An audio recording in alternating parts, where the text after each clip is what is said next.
Can you tell us what you feel Bella's arc is in New Moon? You find Bella in a very comfortable position in life. She's pretty sure that she's decided how she's going to spend the rest of her life. She's with Edward. She's with this like constant thing, this ideal. In New Moon, that is ripped from her, and so she has to contend with not only the fact that she's just been dead wrong about something that she was so sure of, which is the hardest thing about a breakup, in my opinion, and she subsequently wakes up again. It's this seemingly like ideological codependent relationship that just rocked her and like killed her. Basically, there's like this period in the movie that's months long where she's basically a dead person. She finds herself again, only to, as soon as she comes out of it, Edward comes back and she's willing to go right back to him, which you'd think like sometimes maybe you'd say like, wow, well, she's weak, she just goes right. It takes a really like self-possessed, strong person to trust yourself.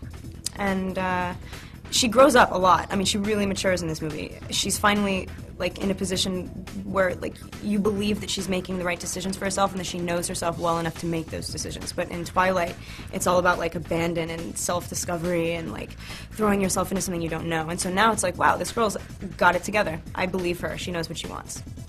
Really interesting aspect of the movie was the way that it started in a dream and then finishes with the same scene that's actually become reality. Mm-hmm. Is it difficult for you to keep the movie linear in your head, because I know you probably shot it out of sequence? Yeah, that's something as an actor that's like always a challenge that you have to. In this case, it was hard for me to go back and forth from being in the depths of like what I could only imagine death would feel like, and then in a day after lunch have to go full circle and be like alive and awake and happy and chipper with Jacob.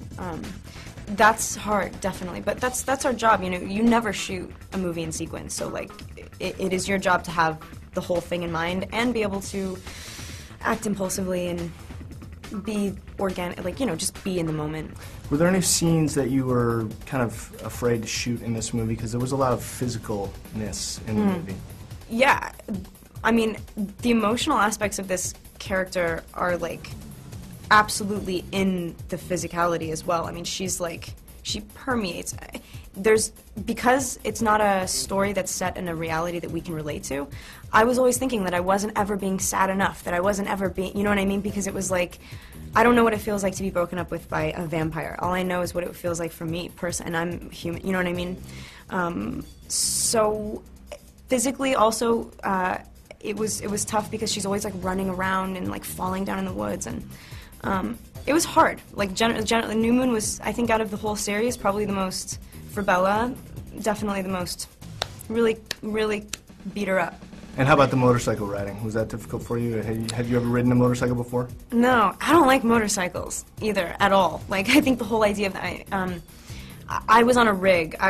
You can talk to Taylor about being cool and riding motorcycles because he did it, and I didn't. I was on like this thing that sort of like floated me around. I looked so you actually didn't ridiculous have on it. to ride the motorcycle itself? No, I was just sort of like towed. I looked absurd. Now, after having been together making these movies for 2 years, you guys must feel like family. Yeah. It makes it so much easier too. Especially doing movies in between. I mean, the second you walk back to set and you see everybody, it's like you know your place, and you know we have very established dynamics that sort of can't be messed with. I mean, just like the book. I mean, and it's so funny how the book sort of informs them as well. It's like I'm so lucky to have my cast. And in those 2 years that you've been making these movies, your fame has just exploded. How has your life changed in having to deal with the constant attention from the media and the paparazzi?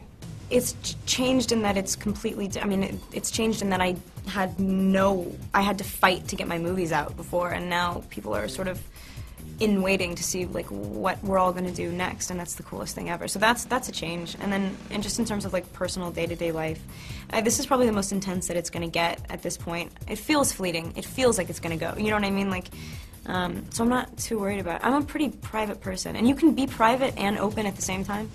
I think I'm going to, yeah, I don't claim to know anything. I'm just trying to it's all good. I'm just like sort of like rolling with it. What are some of the most ridiculous things that you've seen written about you?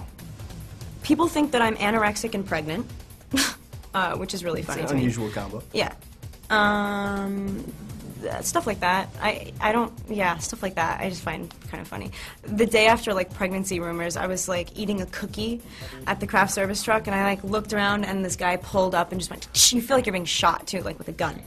And I was like, "No!" And I threw the cookie on the ground. I was like, "That's why!" And then I was like, "I want that cookie back."